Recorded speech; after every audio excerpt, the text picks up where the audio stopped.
शांति। आपका प्रश्न है किसी भी कारण से ब्रेन डेड हो गया।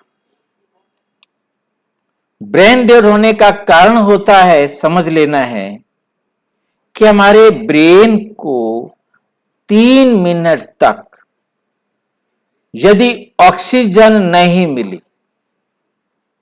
तो ब्रेन डेड हो जाएगा।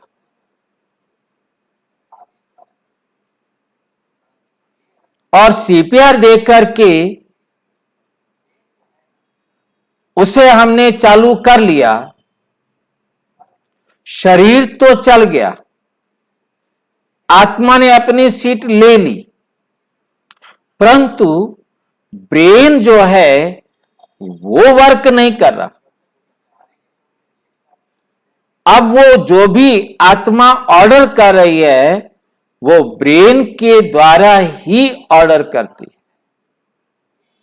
क्योंकि आत्मा की जो सीट है, आत्मा की सीट हमारी जहां रीढ़ की हड्डी के ऊपर खोपड़ी टिकी हुई है वहां होती है।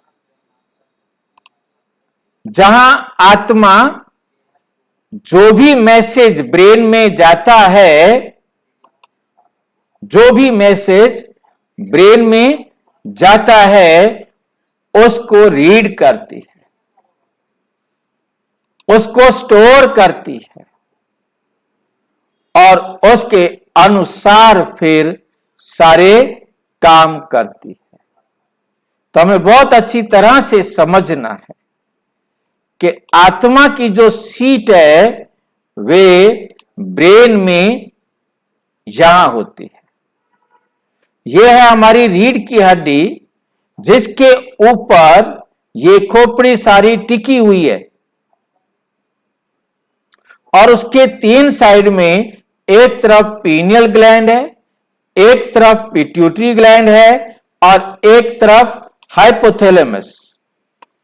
ये आप नीचे की तरफ देखेंगे, मैं इसको बड़ा करके ऊपर दिखा रहा हूं। यह है हाइपोथैलेमस और इसके साथ यह है पिट्यूटरी और इन तीनों ग्लैंड्स के बीच में ये आत्मा की सीट होती है।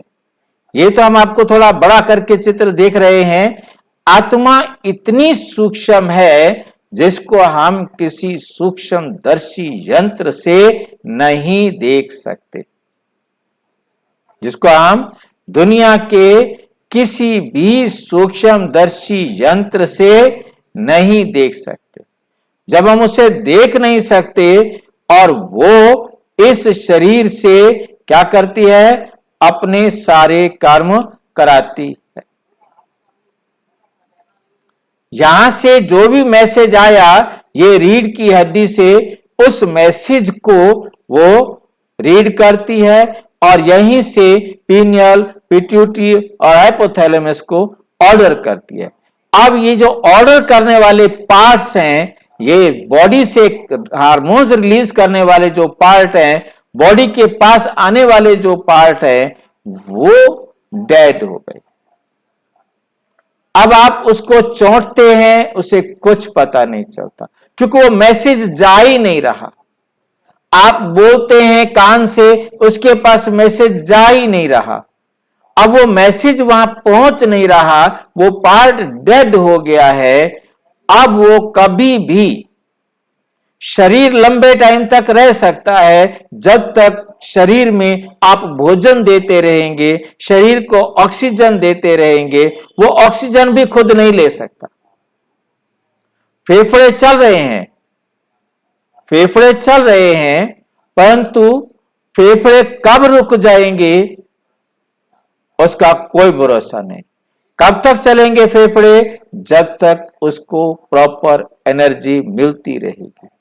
उसके शरीर में कहां क्या आ रहा है उसे जानने के लिए आपको थोड़ी थोड़ी देर बाद टेस्ट करना होगा और उस टेस्ट के अकॉर्डिंग आपने उसको दवाई देनी होगी, नहीं तो कहां इन्फेक्शन बनने लग गया है ये भी पता नहीं लगेगा।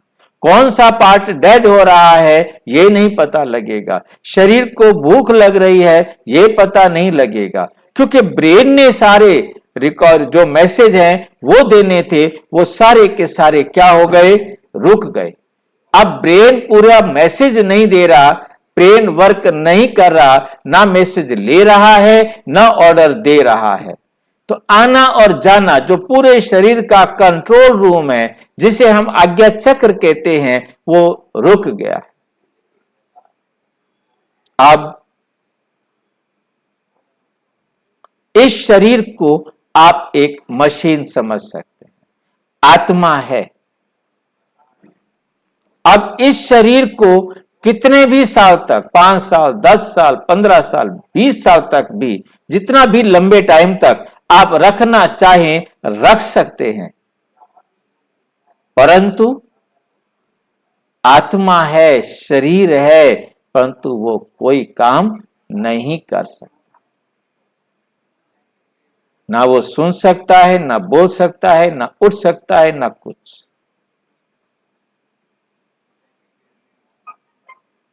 अब आपके लिए ऐसा जीवन आप चाहते हैं। बहुत सारे केस मैंने देखे हैं जिन्होंने घर में ऐसे पेशेंट को, इसको हम पेशेंट ही कहेंगे, को रखा हुआ है और वो उसका सारा दिन, मतलब डेली मिनिमम ट्वाइस पूरी बॉडी का चेकअप होता है, ब्लड टेस्ट होते हैं, जिनसे पता लगता है कि कहां कुछ इंफेक्शन ब्लड में आ रहा है, क्या कमी आ रही है, वो हम टेस्ट के द्वारा ही उसे वो पूरी करते हैं।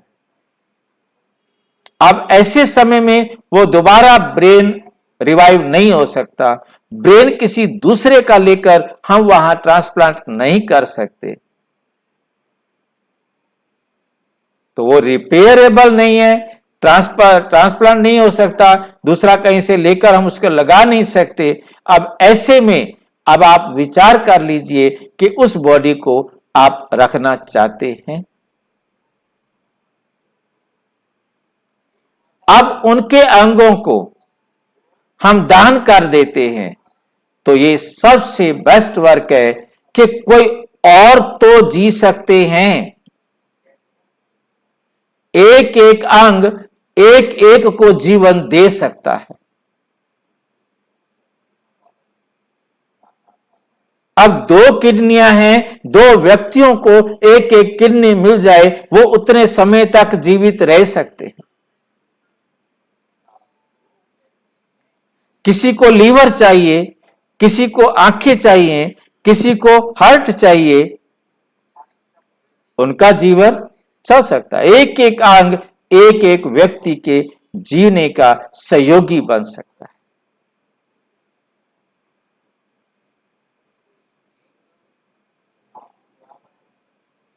वो तो नहीं जी सकता, वो आत्मा रहेगी, और उस आत्मा ने भी जितना समय रहना है उतना समय रहेगी, क्योंकि उसका अभी अगला शरीर गर्भ तैयार नहीं हुआ।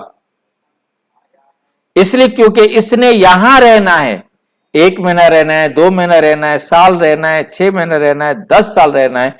अब उसने इस शरीर में रहना है, और इस शरीर में रहकर उसने अपना पार्ट बजाना है, तो अपना पार्ट बजाएगी। जब उसका पार्ट खत्म होगा, बहाना बनेगा, वो शरीर को छोड़ देगी। तो हमें बहुत अच्छी तरह से समझना है कि आत्मा है, शरीर है, परंतु शरीर का अंग काम नहीं कर रहा। जब शरीर का अंग काम नहीं कर रहा, तो उसके बिना यदि वो चल सकता है। अब जैसे हाथ खराब हो गया, हाथ नहीं कर रहा, तो ब्रेन वर्क कर रहा है ना, चलता रहेगा। आंखें नहीं है, देख नहीं सकता ना, सुन सकता है, समझ सकता है, सब कुछ कर सकता है ना, परंतु ब्रेन नहीं है तो वो कुछ नहीं कर सकता। ये बात हमें बहुत अच्छी तरह समझ में आ जाए तो बेस्ट है कि उन अंगों से कितनी आत्माओं को जीवन मिलेगा, और यदि वो सीपीआर देकर रिवाइव ना किया जाता और उसका समय आ गया होता तो सीपीआर भी नहीं देते, उसे रिवाइव भी नहीं करते। उसने रिवाइव होना था तभी उसको सीपीआर मिला, और सीपीआर मिलने के कारण उसका शरीर वर्क कर गया, परंतु ब्रेन डेड हो गया। क्यों डेड हुआ? क्योंकि इतनी आत्माओं को जीवन देना था, नहीं तो उसके साथ मर जाता, शरीर छोड़ देता और सारे अंग जला दिए जाते। ये भी उस आत्मा के द्वारा पुण्य का काम होना था, उन आत्माओं को पुनर्जीवन मिलना था, और नहीं मिलना होता तो उसके परिवार वाले नहीं, हम नहीं डोनेट करते, मत करो डोनेट। थोड़े समय में वो भी अंग सड़ जाएंगे और शरीर गल जाएगा, फिर उसको डेड करा देंगे। अब तो उसने जैसे जीना है, जितना समय जीना है उतना समय ऑक्सीजन देते रहेंगे, उसे जरूरत की सारी चीजें मेडिकली देते रहेंगे, और वो जब उसका गर्भ तैयार होगा तो वह आत्मा शरीर को छोड़ देगी।